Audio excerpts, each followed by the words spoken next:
Federal and state officials met in Ohio today to deal with a pesky plague that's been spreading all summer, all across the country.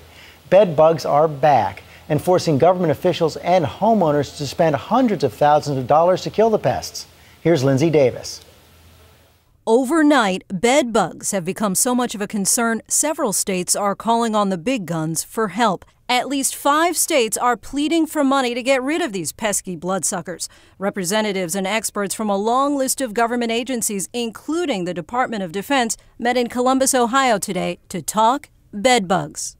Hopefully we're going to see more resources devoted to various things, such as the educational things, resources perhaps to help people who can't pay for treatment. Ohio was so desperate, they petitioned the government to allow in-home use of a pesticide banned out of concern for its effects on kids. That request was denied. This is a resurgence all across the board at this point, and so it's a very serious problem.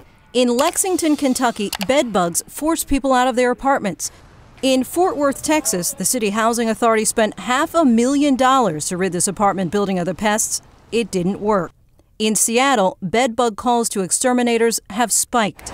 Contrary to their name, bed bugs aren't limited to beds. This Times Square movie theater is back open after shutting its doors Tuesday night to deal with the paranoia and panic-inducing parasite.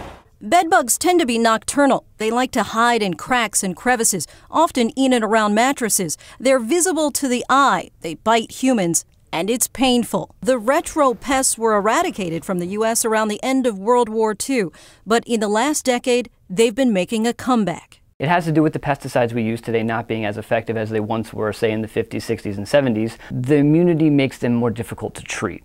A painful pest that has many people this summer on edge. Lindsay Davis, ABC News, New York.